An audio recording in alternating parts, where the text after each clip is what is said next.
says no. What does he say up here? I will Reduce your puny planet to rubble. Good. That's very good, sweetie. That's actress Goldie Hawn in the 1987 film Overboard, proving it doesn't matter what you read with your kids as long as you are reading. A survey found 20% of kids aged 6 to 17 did not read any books at all during the summer of 2018. That percentage has been growing. In 2016, it was 15%. Now there's a new effort to help parents install a love of reading in their kids. A book out today is called How to Raise a Reader. It shows the benefits of reading at every stage of a child's development, from newborns to teenagers. Pamela Paul co-wrote the book. She's also the editor of the New York Times Book Review. Pamela, welcome. Thanks for being here. Thanks for having me. You say if you want to raise a reader, be a reader. Yeah, it starts with you. I mean, if you're sitting there saying to your kid, read a book while you're there on your phone scrolling, you're kind of sending a mixed message. Yeah. So it's important that reading be seen as something that's part of the family culture, that your kids see you reading, see you choosing to read, as opposed to just watching TV or going on the iPhone or whatever else, and that reading becomes something that's part of what your family does in its free time. At what point do you, and how hard do you push back against the, but I don't want to, I don't like it, I don't feel like it, I'm bored?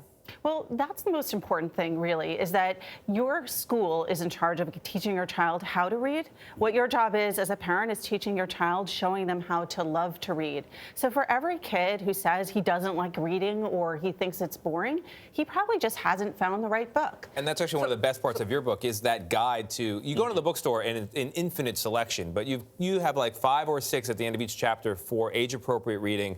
For boys, for girls, adventurers, all different types. That's a great tip. But to start reading by the time they get to school, preschool or kindergarten, it's too late, right? They should begin since they are babies, since they are newborns, actually. You can start at least reading to them and getting them to feel. There's toys now that are like books, like made out of fabric with Velcro, and they can start getting the feel for what a book is. Yes, it's good because they can't eat those books and they can't tear them to shreds.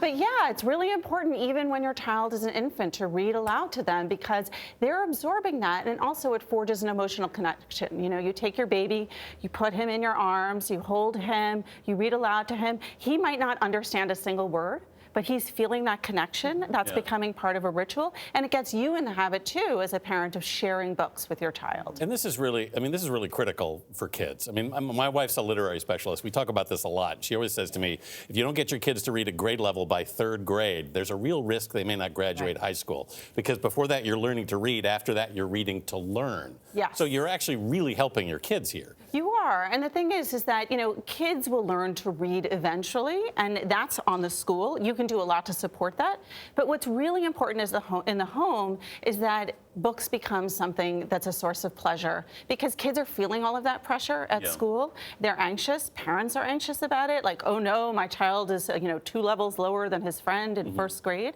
But actually, you know, up until a certain point, really, it's not about how fast or how soon you learn to read.